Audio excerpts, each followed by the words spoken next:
لا حول ولا قوة أعوذ بالله من الشيطان اللعين الرجيم. بسم الله الرحمن الرحيم. بسم الله ونعم الوكيل نعم المولى ونعم النصير. الحمد لله الذي هدانا لهذا وما كنا لنهتدي لولا أن هدانا الله. لقد جاءت رسل ربنا بالحق. الصلاة والسلام والتحية والإكرام على سید اسلم ما فی الوجود سر اللہ فی کل موجود نقطۃ دائرۃ الوجود صاحب اللواء الحمد ومقام المحمود مولانا مولا الثقلین جد الحسن والحسین ابی القاسم محمد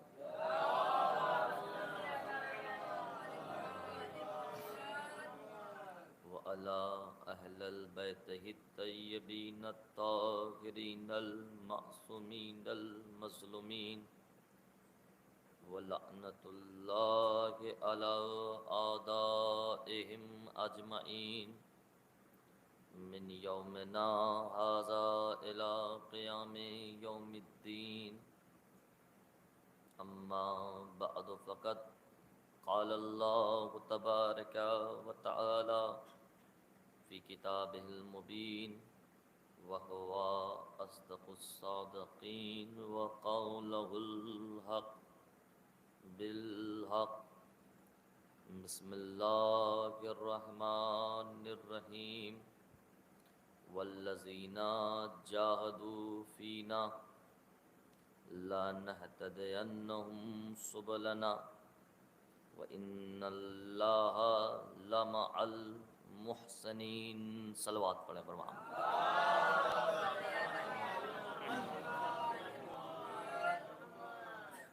عزیزان محترم، معزز یہ سب میرے سامعین، میرے برادران، میرے عزیز، آپ کے سامنے مسلسل جس موضوع پر گفتگو ہو رہی ہے اس موضوع کا نام ہے ہدایت اور سعادت. اور کل کی مجلس میں نے چند معروضات آپ کے ہدیہ سماعت کیا تھا اور یہ بتایا تھا کہ ہدایت کیسے ہوتی ہے. ہدایت دو طریقے سے ہوتی ہے، اور یہ بھی بتایا تھا ایک ہدایت کہتے ہیں اراغ الطریق، یعنی ایک اصطلاح، اور دوسری ارسال الی المطلوب، یہ ہے ہدایت. اور جب انسان ہدایت پائے گا، ہدایت ملے گی، تو اپنے مقام پر مستحکم نظر آئے گا.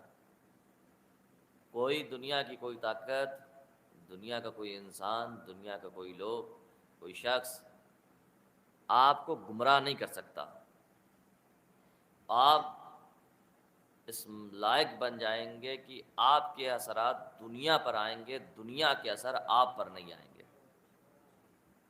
یہ کب ہوگا؟ جب انسان ہدایت یافتہ ہو جائے گا.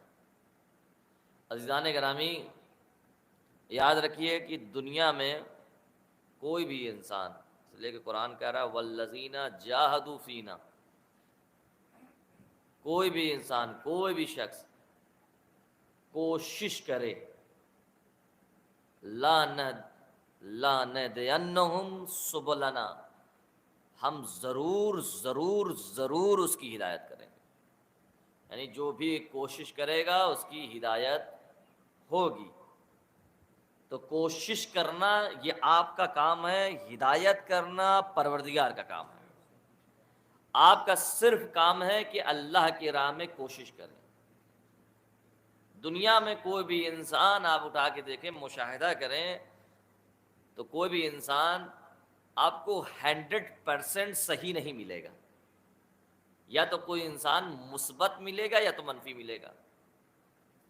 اور مثبت اور منفی کے درمیان میں اگر آپ دیکھیے، یعنی نیگیٹو اور پازیٹیو میں بھی دیکھیے، تو کوئی بھی دنیا کے انسان 100% پازیٹیو نہیں ملے گا، اور نہ کوئی انسان دنیا کا 100% نیگیٹو ملے گا. نہ کوئی انسان 100% مثبت ملے گا، نہ کوئی انسان 100% منفی ملے گا. اور صرف 100% مثبت پازیٹیو جو ذات ہے وہ چہاردہ معصومین علیہ السلام کی ذات ہے. ایک صلوات پڑھے بابا.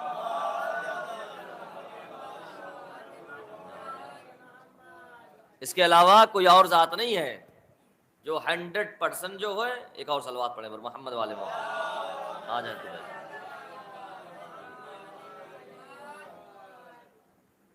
جو 100% کیا ہو، مثبت ہو. دنیا کا کوئی انسان دیکھ لی، یا تو کوئی 100% مثبت نہیں نظر آئے گا. کائنات میں کوئی انسان دیکھ لیں، اور دنیا کا کوئی انسان 100% منفی نظر نہیں آئے گا. مثبت کا بھی پہلو دیکھ لیں. آپ مجھے یہ بتائیں کہ کوئی رسول اللہ کے پاس بیٹھے، یہ اس کے لیے شرف ہے کہ نہیں شرف ہے؟ مثبت پہلو ہے کہ نہیں؟ رسول اللہ کسی کو قبرستان میں اتاریں، یہ شرف ہے اس کے لیے کہ نہیں شرف ہے؟ بہت بڑا شرف ہے کہ رسول کائنات کا اسے قبرستان میں اتار رہا ہے. رسول کسی کو کفن پہنا، یہ شرف ہے کہ نہیں شرف؟ بہت بڑا شرف ہے. یہ اتنا بڑا مثبت پہلو ہے اس کے پاس. لیکن آپ دیکھیے، روایت موجود ہے کہ رسول نے دفنایا بھی، رسول اللہ قبر میں اتارے بھی، پھر بھی قبر کے اوپر فشار ہو رہا ہے.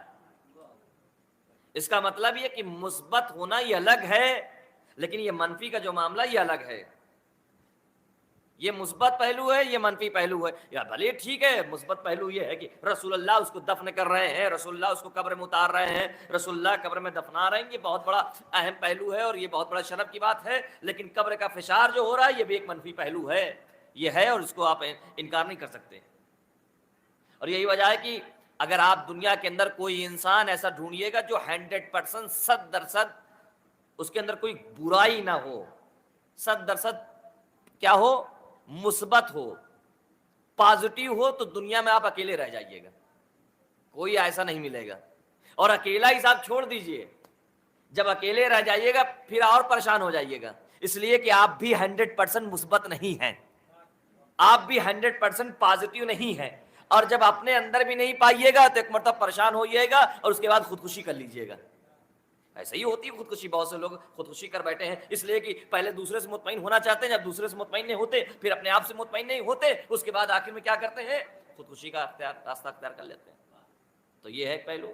تو کوئی دنیا کا انسان 100% کیا ہے، آپ کو پازیٹیو مثبت نہیں ملے گا جس کے اندر کوئی عیب نہ ہو، کوئی نقص نہ ہو، سوائے چار معصوم کے چھوڑ کر.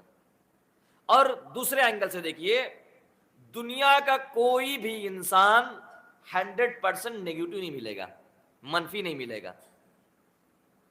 دنیا کا کوئی انسان کائنات اٹھا کے لیے 100% منفی ہو، جس کے اندر کوئی برائی، اچھائی نہ ہو، صرف برائی ہو، کوئی ایسا ملے گا؟ کوئی بھی دنیا کا چاہے جتنا برا ہو، اس کے اندر کوئی نہ کوئی ایک اچھائی صفت والی ہوگی، ایک اچھی صفت ہوگی. کوئی بھی دنیا کا ہو، کوئی 100% منفی نہیں ہوتا، کوئی نہ کوئی اچھی اس کے اندر اچھی صفت پائی جاتی ہو. اب مثال دے دوں، اس سے بڑی مثال کچھ نہیں ہو سکتی میرے سامنے. دنیا کے ساتھ چھوڑ دیجئے، یہی حضرت شیطان، ان کے اندر بھی ایک اچھی صفت پائی جاتی ہے. آپ کہیں گے شیطان کا تذکرہ صاحب، ان کے اندر بھی اچھی پازیٹیو پہلو پایا جاتا ہے ایک. یہ بالکل نیگیٹو نہیں، ان کے اندر بھی کچھ اچھی صفات پائے جاتے ہیں. اس میں سے کیا ہے ایک پہلو یہ کبھی مایوس نہیں ہوتے. کبھی یہ مایوس نہیں ہوتا. صبح آئے نماز پڑھنے کے لیے، آپ کا اعوذ باللہ من الشیطان الرجیم، بہکانا چاہ رہا تھا چلا گیا. پھر ظہر میں آیا بہکانے کے لیے، پھر آپ نے کہا اعوذ باللہ من الشیطان الرجیم، پھر بھاگ گیا. پھر عصر میں آ گیا. یعنی جو کام کے لیے مقرر کیا گیا تھا وہ کام بار بار کر رہا ہے، مایوس نہیں ہو رہا ہے، اپنا جو کام ہے وہ کر رہا ہے. حضرت کرمی بولیے تو صحیح، حالی سے شیطان ہو، اگر جو اس کے اندر اچھائی پا جائے تو بولا جائے گا ہی. ایک صلوات پڑھے بر محمد والے محمد.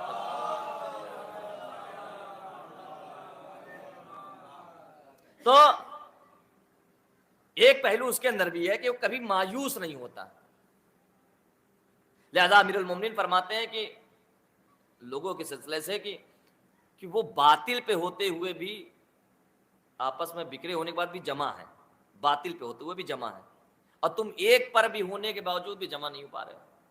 یعنی اگر دشمن ہے، اگر اس کے اندر اتحاد پایا جا رہا ہے، یہ بھی حسن ہے کہ دشمن کے اندر یہ اتحاد پایا جا رہا ہے. عزیزان گرامی، تو قرآن نے کیا کہا؟ والذین جاہدوا فینا لہنہدینہم سبلنا، جو ہماری راہ میں کوشش کرے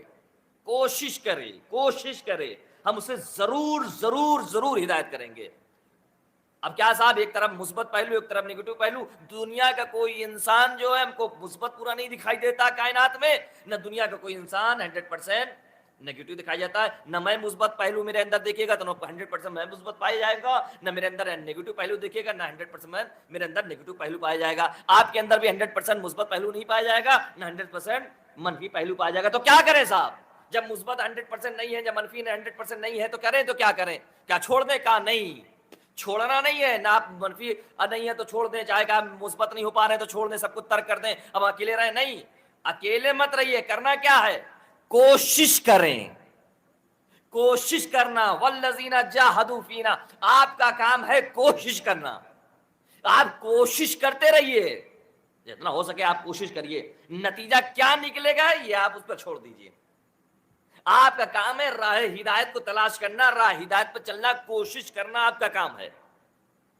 آپ پوری توانائی کے ساتھ آپ اس میں تنبلی نہ کریں، آپ تساہلی نہ کریں، بلکہ آپ پوری کوشش کریں کہ آپ راہ مستقیم پر چلیں. کوشش کرنا آپ کا کام ہے.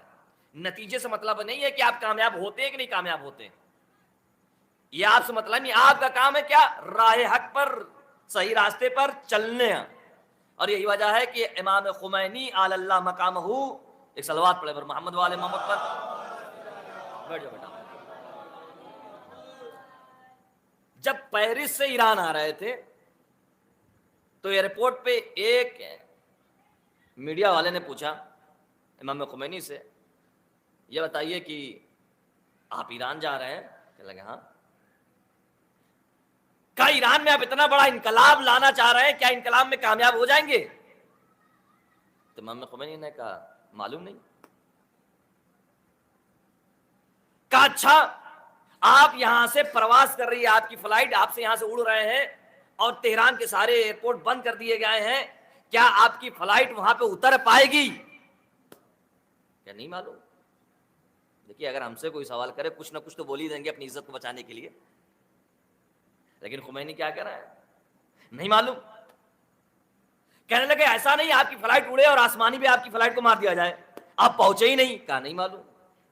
جو یہ سوال کرتا رہی یہ ایئرپورٹ، چاہے وہ کیا نام ہے رپورٹر، چاہے وہ لیڈیز ہو چاہے جینٹس، مجھے نہیں معلوم، لیکن جو بھی یہ سوال کرتا رہا امام خمینی بس ایک جملہ کہتے رہے، نہیں معلوم نہیں معلوم نہیں معلوم. تو کہنے لگے جب آپ کو معلوم ہی نہیں ہے تو کیا کر رہے ہیں، جا کیوں رہے ہیں؟ عزیزان گرامی آپ دیکھیے، جب کسی کی فکر میں ایسی توحید پائی جائے تو کارنامہ ضرور بلند ہوگا. کہنے لگا جب آپ کو معلوم ہی نہیں تو جا کیوں رہے ہیں؟ ایک مرتبہ امام خمینی نے پلٹ مسکرا کر کہتے ہیں، ارے تو نے جتنے سوالات کیے ہیں وہ میرے ربط سے نہیں ہیں، وہ مجھ سے ارتباط نہیں رکھتے. کہنے لگے کیا مطلب؟ کہنے لگے میں نے تشخیص صرف دیا کہ میں ایران جاؤں، اب میری ذمہ داری ہے کہ میں ایران جاؤں، اب میں ایران جا رہا ہوں، پہنچوں یا نہ پہنچوں یہ پروردگار جانتا ہے. ایک صلوات پڑھے بر محمد والے.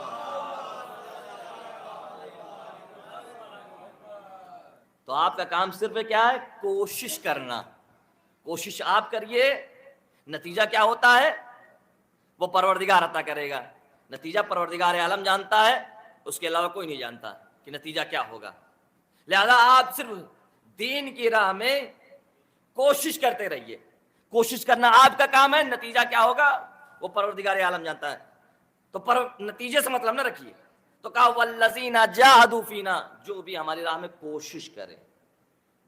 اب کوشش کے لیے کیا ہو کہ راستہ جو اختیار کیا جائے تو وہ راستہ صحیح ہو.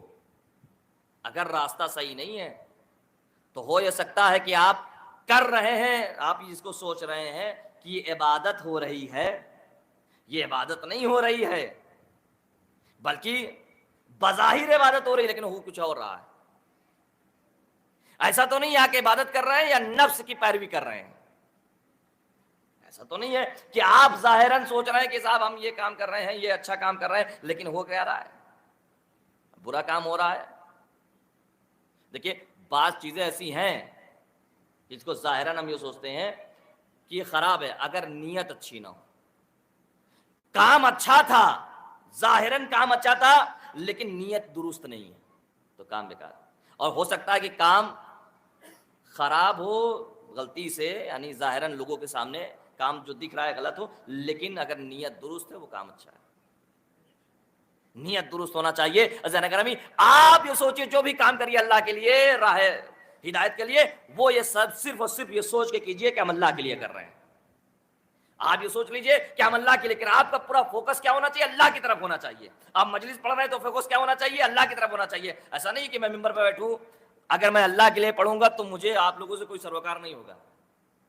اگر میں اپنے لیے پڑھوں گا تو بار بار جب آپ بولیں گے نہیں تو کہوں گا کہیے نا سبحان اللہ. ارے بول کیوں نہیں رہے ہیں؟ ایک صلوات پڑھیں پر محمد وآل محمد.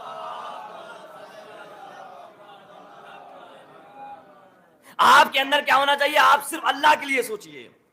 ممبر پہ کوئی ذاکر آ رہا ہے تو سوچے اللہ کے لیے، مجلس پڑھ رہے ہیں تو اللہ کے لیے، سوسخانی والے سوسخان جو سوسخانی کر رہا ہے وہ کہہ رہے اللہ کے لیے، پیشخان اگر پیشخانی کر رہا ہے تو سوچے اللہ کے لیے. آپ کا پورا فوکس کیا ہو؟ اللہ کی طرف ہونا چاہیے. جب آپ کا پورا فوکس اللہ کے لیے ہوگا تو عزیزان گرامی تو یہ چیز قبول ہوگی. یاد رکھیے گا کوئی چھوٹی مجلس بڑی مجلس نہیں ہوتی کہ صاحب یہ چھوٹی مجلس، یہ بڑی مجلس، یہ بڑا جلوس، یہ چھوٹا جلوس، یہ بڑی شبیداری، یہ چھوٹی شبیداری. یہ نہیں، یہ ذہنیت نکال دیجئے. نہ کوئی مجلس چھوٹی ہوتی ہے نہ کوئی بڑی مجلس ہوتی ہے. عزیزان گرامی بڑی مجلس اسے کہتے ہیں جسے اہل بیت قبول کر لیں، چھوٹی مجلس اسے کہتے ہیں جسے اہل بیت قبول نہ کریں. ایک صلوات پڑھیں پر محمد وآل محمد. جسے اہل بیت قبول کر لیں وہ بڑی مجلس ہے، جسے اہل بیت قبول نہ کریں بڑی مجلس نہیں ہے. جس ظاہراً لاکھوں کا مجمع ہو، 20,000 لوگ بیٹھ کے سن رہے ہوں، لیکن وہ مجلس نہیں ہے. تو گرامی آپ کی نیت کے اوپر ڈیپینڈ ہے. تو آپ راہ ہدایت جو تلاش کریں نیت صحیح ہونا چاہیے. اگر نیت صحیح نہیں ہے تو آپ بکھر جائیں گے، تو ہدایت آپ کو مل نہیں سکتی. تو جو کریں والذین جاہدوا فینا، جو ہماری راہ میں تلاش کرے، کوشش کرے. کوشش کرنا آپ کا کام ہے، راہ ہدایت پروردگار عالم آپ کو عطا کرے گا. وہ پروردگار آپ کو عطا کرے گا، لیکن آپ کا کام کیا ہے؟ کوشش کرنا. یہ بتائیے مجلس ہو رہی ہے، مجلس سب سے اچھا کام ہے کہ نہیں کام ہے؟ یہ آپ سوچ رہے ہیں یہ کوئی چھوٹی موٹی چیز نہیں ہے. مجلس یہ بہت بڑی چیز ہے. میں بڑی ذمہ داری کے ساتھ میں کہہ رہا ہوں بہت بڑا نیک کام ہے مجلس حسین. یہ تائید امام معصوم ہے. خود جب چھٹے امام کے پاس آئے لوگ، آنے کے بعد کہنے لگے تو مولا کے قریب آئے تو میرے مولا نے پوچھا، کہا کہ تم، میں نے سنا ہے کہ تم جب بیٹھتے ہو گھر میں تو ہمارا تذکرہ کرتے ہو. کہنے لگا ہاں مولا ہم آپ کا تذکرہ کرتے ہیں. امام نے فرمایا انی یحبکم تلک المجالس، ایسی مجالس کو ہم پسند کرتے ہیں جہاں اہل بیت کا تذکرہ ہوتا ہے. یعنی مورد تائید اہل بیت علیہ السلام امام صادق علیہ السلام ہے. یہ اتنی بڑی جو سند مل رہی ہے، سرٹیفکیٹ مل رہا ہے معصوم کا، کتنی بڑی بات ہے. عزیزان گرامی اس کی سمجھ ہم کو نہیں ہے، ہم اس کی بلندی کو نہیں سمجھ پا رہے ہیں، اس لیے کہ ہمارے آنکھوں پر مادیت کے پردے لگے ہوئے ہیں. جب یہ مادیت کے پردے ہٹیں گے، جو ایک گھنٹہ آپ کا جو سر ہو رہا ہے، جو جمع ہو رہا ہے، کل کو قیامت میں نظر آئے گا، تب پتا چلے گا کاش مجلس میں پہلے سے پہنچ جاتے. ایک صلوات پڑھیں بر محمد وآل محمد.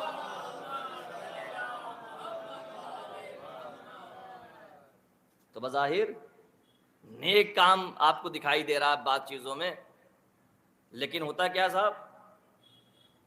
وہ نیک کام نہیں ہے اگر نیت درست نہ ہو. تو میں نے ابھی پہلے ہی کہا کہ مجلس سب سے اہم چیز ہے اور بہت ثواب کی باعث چیز ہے، بہت زیادہ ثواب ہے. یہ بتائیے امام حسین علیہ السلام کے پاس جانا باعث فخر ہے کہ نہیں فخر ہے؟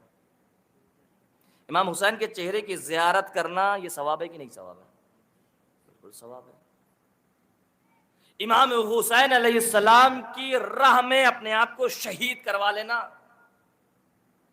بہت بڑا مقام ہے، بہت بڑا ثواب ہے. امام حسین کے سامنے تیر کھانا امام حسین کی راہ میں بہت بڑا ثواب ہے. سعید و ظہر نے جو پائے شہادت ملی ان کو. اور امام حسین کے بازوؤں میں دم توڑنا یہ کتنا بڑا ثواب کا کام ہے نا سعادت. اتنی بڑی شرف، اتنا بڑا شرف، اتنا بڑا مقام کہ امام معصوم کے ہاتھوں میں شہید ہو جانا. لیکن عزیزان گرامی آپ دیکھ لیجئے، مقتل آپ کے سامنے ہے کہ اتنا نیک کام ہے، اتنا اچھا کام ہے. جب اتنا اچھا کام ہے تو معصوم سے پوچھنے کی ضرورت کیا ہے؟ اچھا کام ہے کہ نہیں کام ہے؟ کام اتنا بڑا اچھا کام ہے، لیکن معصوم سے کیا پوچھ رہے ہیں؟ سعید پوچھ رہے ہیں مولا کیا آپ میرے عہد وفا سے راضی ہیں کہ نہیں ہیں؟ مولا کیا آپ میری شہادت سے راضی ہیں کہ نہیں راضی ہیں؟ بھائی کام کتنا اچھا ہے، مولا کے لیے قربان ہو رہے ہیں، تیر کھا رہے ہیں، زخم کھا رہے ہیں، شہید ہو رہے ہیں، پھر پوچھنے کی ضرورت کیا ہے؟ عزیزان گرامی یہ پوچھنا اس بات کی دلیل ہے، یہ بتانا چاہتے ہیں بھلے سے کام اچھا ہو ظاہراً، لیکن ان کی رضا ضروری ہے. اگر یہ راضی ہے تو کام صحیح ہے، اگر یہ راضی نہیں تو شاید انسان قربان کر لے کچھ بھی نہیں ہے. ایک صلوات پڑھے بر محمد و آلہ.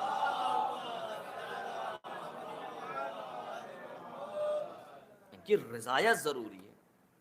اگر یہ راضی تو صحیح، اگر یہ راضی نہیں یعنی اہل بیت کی رضایت شرط ہے. بہت سی چیزیں ہم کرتے ہیں لیکن ہم جو کام یہ کرتے ہیں بظاہر ہم یہ سوچتے ہیں کہ ہم اللہ کے لیے کر رہے ہیں، لیکن ہوتا کیا ہے اس میں ہمارا نفس شامل حال ہوتا ہے. نفس شامل حال ہوتا ہے. ایک مثال دے دوں بات اور واضح ہو جائے گی. سال میں ایک دن مجلس کرتے ہیں اور اس کے بعد مجلس جب ان کے گھر پہ ہوئی تو بیٹھ کے کرسی لگا کے دروازے پر دیکھ رہے ہیں کون آیا کون نہیں آیا، کون آیا کون نہیں آیا. اور جب بعد میں ملے جو صاحب نہیں آئے تھے، اچھا کیوں نہیں آئے تھے ہمارے مجلس میں؟ یہ کیا ہے؟ اچھا ایسا ہوتا ہے کہ نہیں ہوتا؟ بالکل ہوتا ہے. اچھا اگر ایسا نہیں ہوتا تو یہ کہتے ہیں صاحب وہ ہمارے گھر مجلس میں نہیں آئے تو ہم بھی نہیں آئیں گے ان کے یہاں. یہ کیا ہے؟ یعنی مجلس حسین جو کر رہے ہو یہ مومن کو ذلیل کرنے کا راستہ فراہم کر رہے ہو. یہ مجلس حسین کر رہے ہو اور بیٹھ کے دیکھ رہے ہو کون آیا کون نہیں آیا. کیا ضرورت ہے آپ کو یہ دیکھنے کی کون آیا کون نہیں آیا؟ کس لیے مجلس کر رہے ہو یہ کون آیا کون نہیں آیا؟ بلکہ جانے کر اس پہ توجہ نہیں ہونا چاہیے کہ کون آیا کون نہیں آیا، بلکہ توجہ اس بات پہ ہونا چاہیے کہ جس کے لیے کی تھی وہ آیا. توجہ نہیں فرمایا. بہت ایک صلوات پڑھے بر محمد والے محمد پر.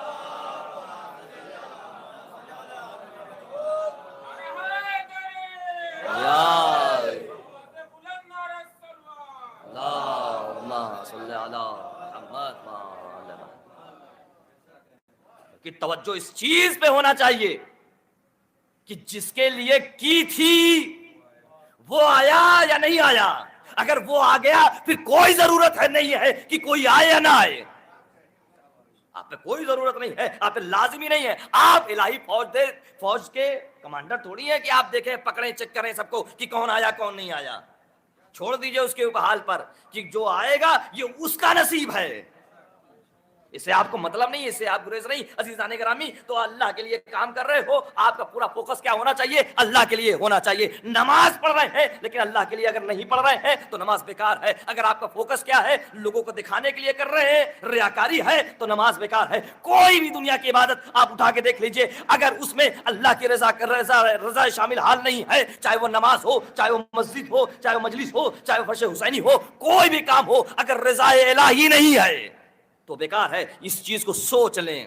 چاہے وہ نوا خان، چاہے وہ ذاکرین، چاہے وہ خطبات، چاہے وہ شاعر، چاہے وہ زیارت پڑھانے والا، چاہے وہ مرثیہ پڑھنے والا، کہ سب کے نظر کیا ہو؟ امام حسین پر ہونا چاہیے، کربلا پہ ہونا چاہیے کہ ہم یہ جو کر رہے ہیں یہ ان کی رضا ہے اس میں یا نہیں ہے.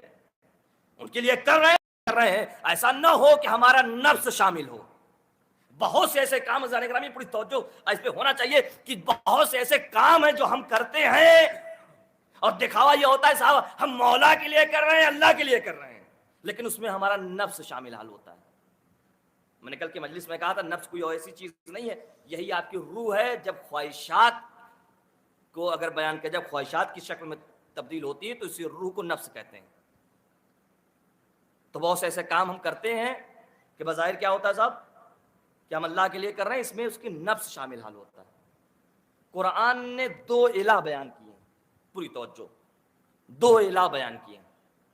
ایک الہ ہے جو آپ روزمرہ پڑھتے ہیں, لا الہ الا اللہ.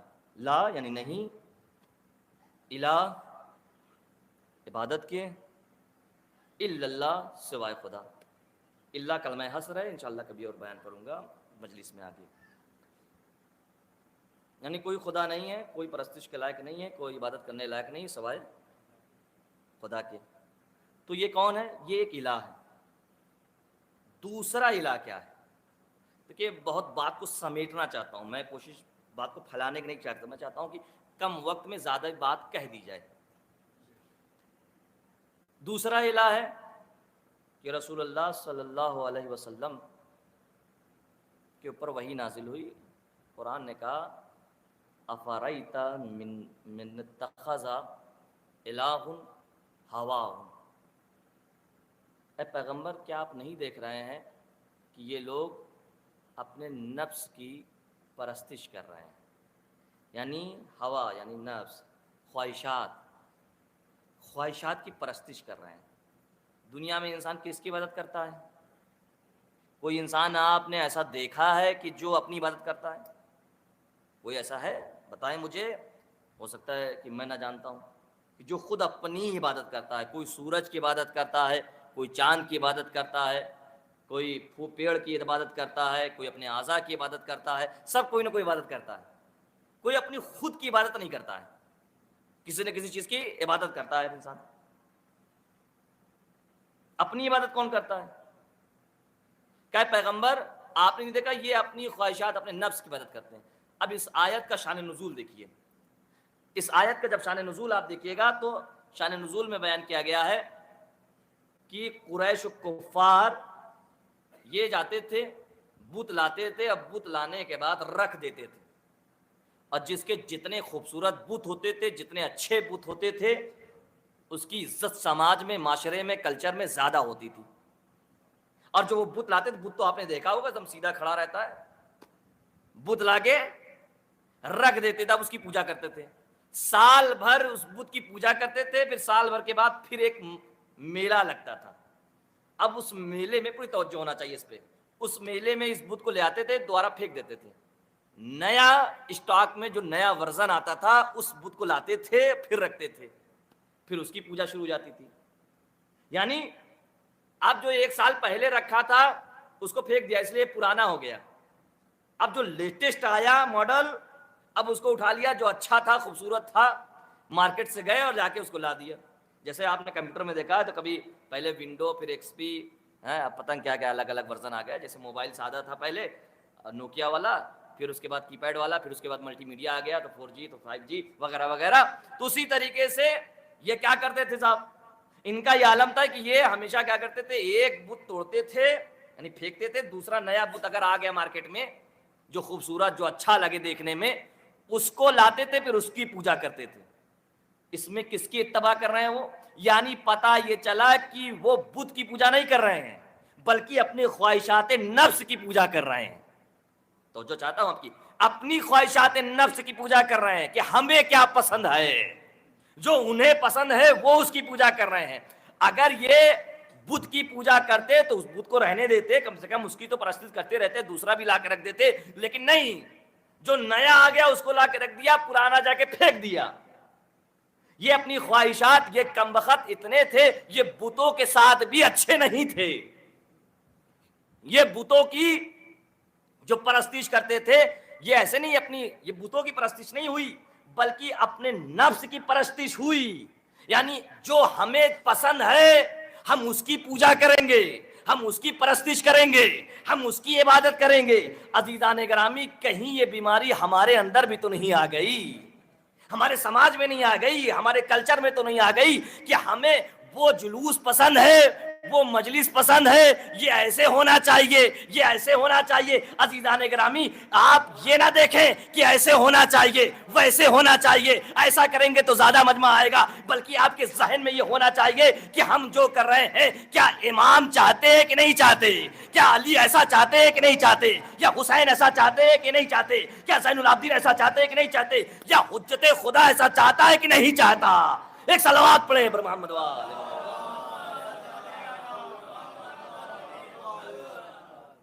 ورنہ اگر ایسا نہیں ہے تو ہم اپنے آپ کی پرستش کر رہے ہیں، ہمیں مولا سے محبت نہیں، ہمیں خدا سے محبت نہیں ہے، ہم اپنی پرستش کر رہے ہیں، اپنی عبادت کر رہے ہیں۔ تو لہذا گرامی، آپ کو کیا دیکھنا ہے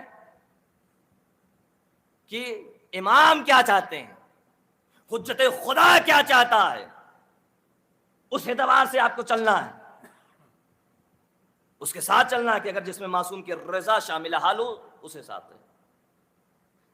تو جانے گرامی، تو کیا فرمایا، والذین جاہدوا فینا، جو بھی ہماری راہ میں کوشش کرے گا۔ کوشش کے لیے صاحب ضروری ہے کہ راستہ دیکھا جائے، اور راستہ بھی جو ہے صحیح راستہ ہو۔ اب راستہ، صحیح راستہ کیسے پہچانے، صحیح راستہ کون سا ہے؟ اللہ کو آپ نے دیکھا نہیں، اللہ سے ملاقات نہیں کی، اللہ سے بات نہیں کی، تو اللہ کا راستہ کیسے آپ پہچانیں گے؟ صحیح راستہ ہے کیا، کیسے پہچانیں گے؟ بس آخری بات، کیسے پہچانیں گے کہ صحیح راستہ کیا ہے؟ اللہ دکھا تو نہیں رہا ہے، پہچانوا نہیں رہا ہے، کیسے پہچانیں گے؟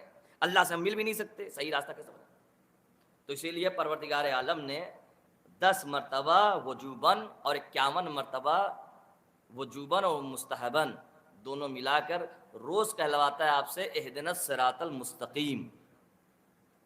کیا پروردگار عالم کیا چاہتا ہے؟ کہو کیا کرنا چاہتا کہ پروردگار ہمیں صراط مستقیم پر ثابت قدم رکھ۔ یہ کیوں کہلوا رہا ہے؟ کیا پروردگار عالم کو شوق لگا ہوا ہے کہ وہ بار بار آپ سے کہلوائے؟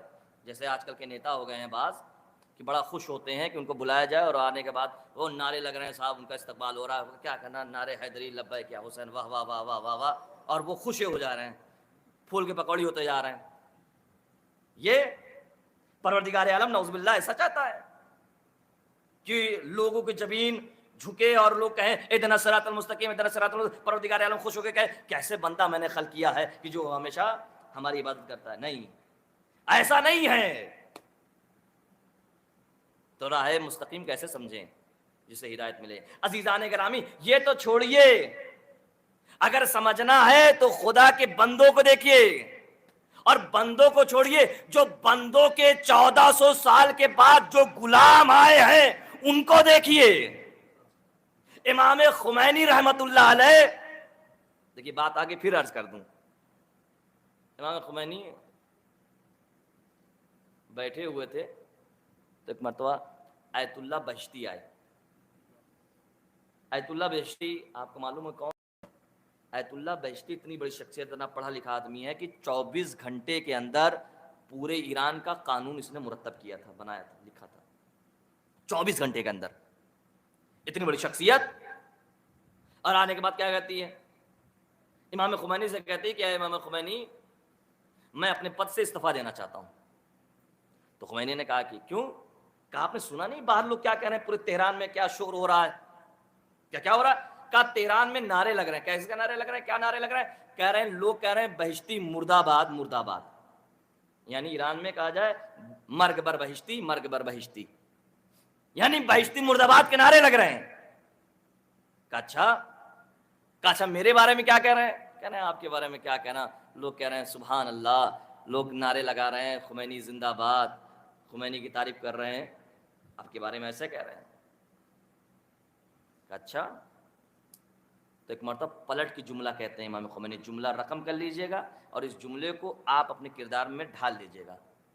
تو خمینی نے ایک مرتبہ پلٹ کر کہا اے بہشتی، یہ جتنے لوگ میری تعریف کرنے کے لیے آئے، چاہیے جتنی تعریف کریں، میں کوئی خوش ہونے والا نہیں، اور یہ جتنے لوگ اگر جیسے تمہارے لیے مرگ بر بہشتی کہہ رہے اسی طریقے سے اگر خمینی کو مرگ بر خمینی کہے مجھے کوئی فرق نہیں پڑنے والا، اس لیے جو انقلاب میں ایران میں لایا ہوں یہ ان کی خوشنودی کے لیے نہیں بلکہ اللہ کے لیے لایا ہوں۔ صلوات بر محمد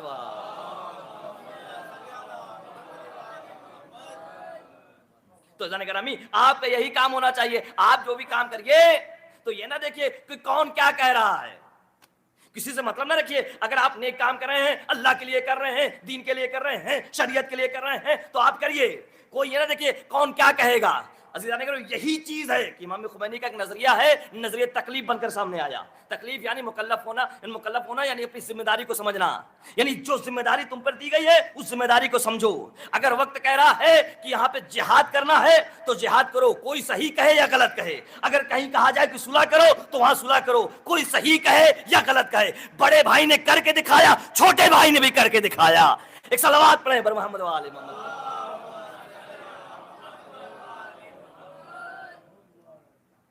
تو دنیا کے لوگ چاہے مجھے جو بھی کہیں تو میں ایک قدم بھی پیچھے ہٹنے والا نہیں ہوں. تو یہ ہے. اور یہی خمینی جب یہی پیرس سے واپس آ رہے تھے تو پوچھا گیا کہ خمینی یہ بتائیے کہ آپ ایران جا رہے ہیں اور ایران میں انقلاب لا رہے ہیں, آپ کو کیسا فیل ہو رہا ہے؟ How do you feel? کیسا فیل ہو رہا ہے, کیسا محسوس کر رہے ہیں؟ تو امام خمینی کہہ رہے ہیں کچھ نہیں. کہ اتنا بڑا انقلاب, لوگ ہزاروں کی تعداد میں کھڑے ہوئے, لاکھوں کی تعداد میں تہران میں آپ کے استقبال کے لیے, پوری دنیا میں آپ کے چرچے ہو رہے ہیں, آپ کو کیسا فیل ہو رہا ہے, کیسا محسوس کر رہے ہیں؟ کہ کچھ نہیں. اچھا ہمارا آپ ہوتے تو کیا کہتے ہیں؟ لیکن خمینی ہے کہہ رہے کچھ نہیں. میں نے کہا نا 1400 سال کے بعد غلام کا یہ عالم ہے. کہ کچھ نہیں. ایک مرتبہ بیٹھے ہوئے تھے, اب دوسری سیٹ پہ اٹھ کے گئے, ونڈو والی سیٹ پہ بیٹھ گئے اور بیٹھ کے دیکھنے لگے ادھر کی طرف. اس نے سوچا لگتا پترکار نے کہ لگتا ہے یہ میری بات کو سمجھے نہیں. کہنے لگے پورا ایران آپ کا منتظر ہے, آپ کو کیسا محسوس ہو رہا ہے؟ کہا کچھ نہیں. تو جانے گرامی دیکھا آپ نے ایک جگہ پہ کیا کہا کہ لوگ اگر مجھے مردہ باد کر رہے ہیں تو خمینی میں کوئی اثر نہیں, اور یہاں پر کیا کہا کہ کچھ نہیں, چاہے کچھ بھی لوگ کریں کچھ ہی نہیں. عزیزان گرامی اس کا مطلب یہ خواہشات نفس کی شکار نہیں ہے. جو یہ جب یہ 1400 سال کے بعد یہ غلام کا عالم ہے تو سوچو امام کا عالم کیا ہوگا, اور جب امام کا عالم ایسا ہوگا تو اس کے امام کے اللہ کا عالم کیا ہوگا. ایک صلوات پڑھے بر محمد و آل محمد.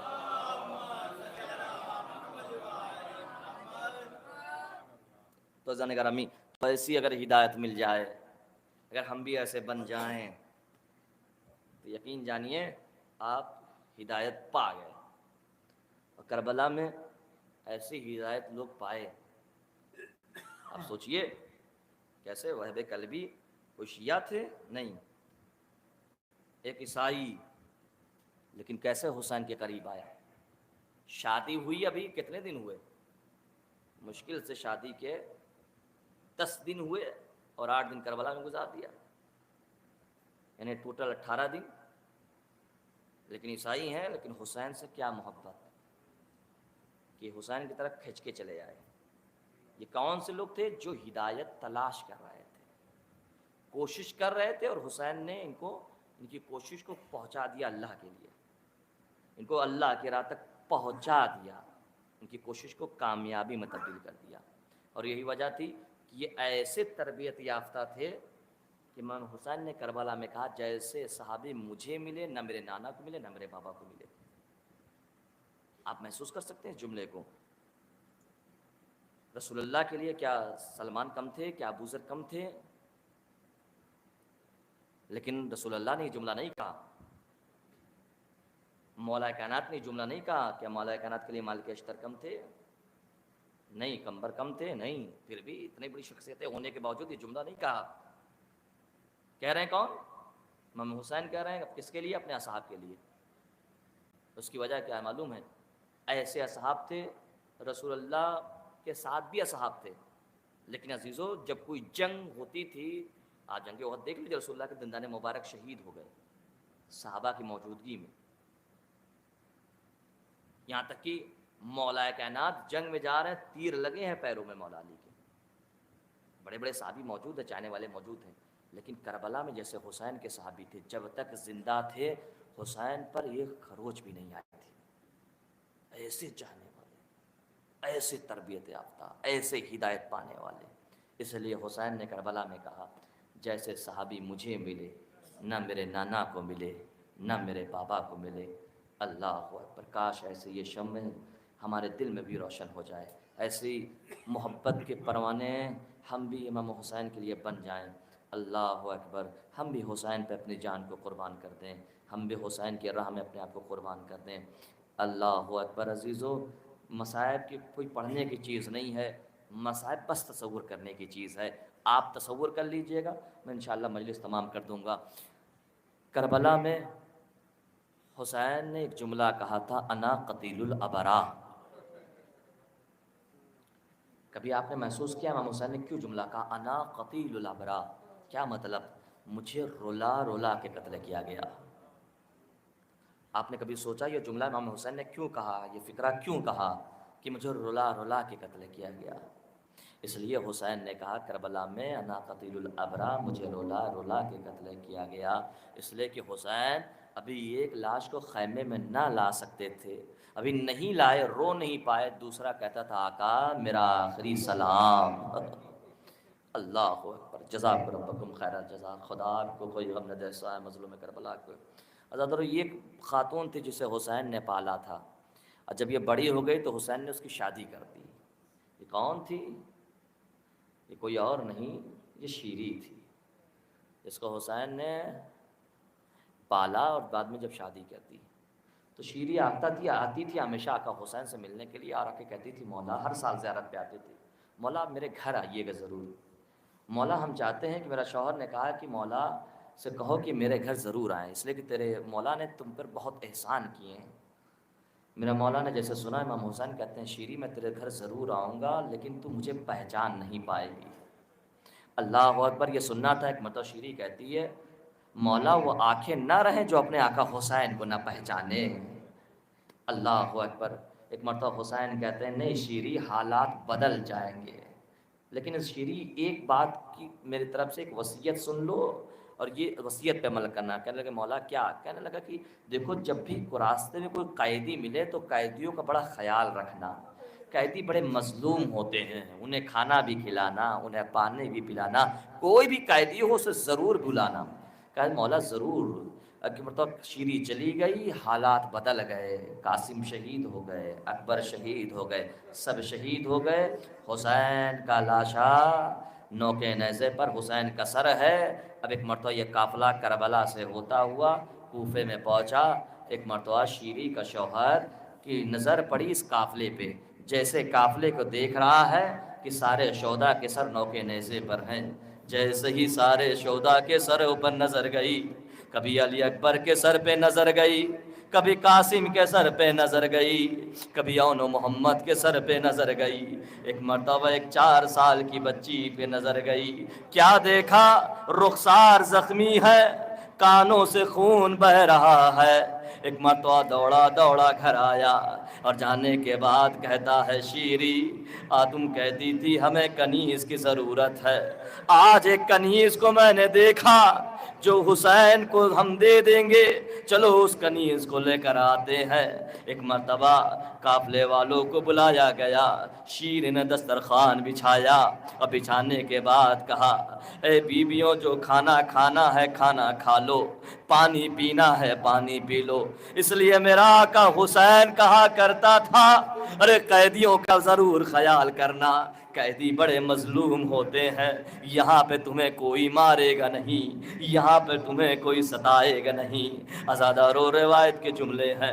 ایک مرتبہ زینب نے کہا کہ اچھا شیری ہم کھانا نہیں کھائیں گے، ہم پانی نہیں پئیں گے، لیکن ہمارا گھر ایک دن میں لٹ گیا، ہمیں رونے کے لیے اجازت دے دو۔ ایک مرتبہ شیری نے ہاتھ کو جوڑا، کہا بی بی پریشان کیوں ہوتی ہیں، گھبراتی کیوں نہیں، میرا گھر ہے، آپ روئیے جیسے چاہیں روئیے۔ جیسے ہی شیری نے کہا آزادہ رو لو، اور رو کے دعا مانگنا، پروردگار آپ کی دعائیں کو مستجاب کرے۔ اس لیے امام صادق فرماتے ہیں جب آنکھوں سے آنسو نکلا کرے اس وقت دعا مانگا کرو، ہم اہل بیت اس دعا کو رد نہیں کرتے۔ انشاءاللہ روتے ہوئے دعائیں مانگیے گا، پروردگار جو آپ کی حاجتیں ہیں قبول فرمائے گا۔ مجلس تمام ہو رہی ہے زادارو، روایت ہی کہتی ہے ایک مرتبہ شیری کے سامنے زینب بیٹھی ہوئی ہیں، بیویاں بیٹھی ہوئی ہیں اور گریہ کرنا شروع ہوئی۔ ایک بیوی آگے بڑھی اور بڑھنے کے بعد گریہ کر رہی ہے۔ بیوی آگے بڑھ کے کہتی ہے اے سکینہ کے غریب بابا حسین، جیسے یہ سننا تھا، شیری آگے بڑھ کر کہتی ہے بی بی سب کا نام لو، سکینہ کا نام نہ لو، اس لیے میرے آقا حسین کی بیٹی تھی۔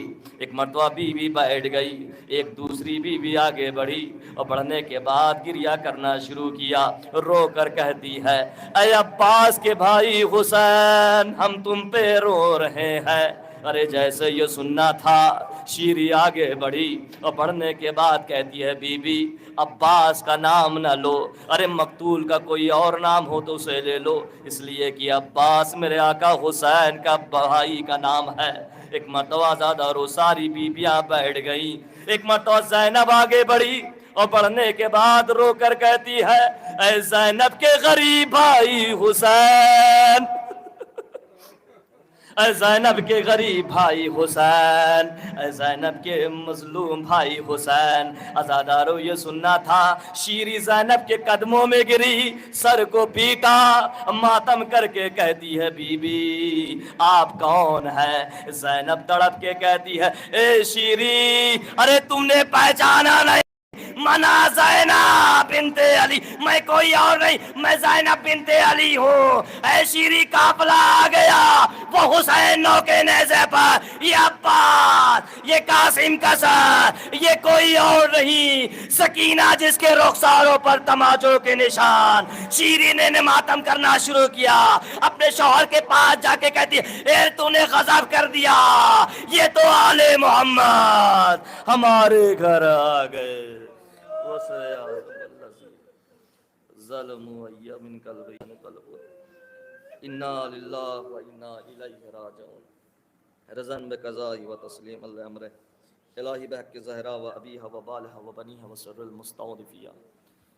میرے اللہ تجھے واسطہ محمد و آل محمد کا جو بھی عزاد فرش عذاب تشریف فرمان کہ جو حاجتیں انہیں قبول فرما۔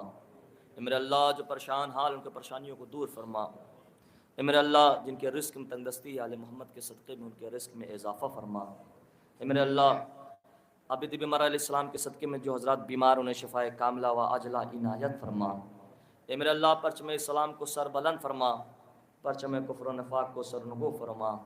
اے میرے اللہ، اے میرے رحمان، اے میرے رحیم، اے میرے کریم، اے میرے پروردگار عالم، تو نے عباس کے کٹے ہوئے بازوں کو صدقے میں ہمیں ہاتھ دیے ہیں، تجھے اس غازی علمدار عباس کا واسطہ میرے اللہ دعائیں میں دعائے خاص یہ آخری حجت امام زمانہ کے ظہور میں تعجیل فرما، ہم سب کو ان کے اوان و انصار میں شمار فرما۔ ربنا تقبل منا انک انت السمیع العلیم۔ ماتم حسین۔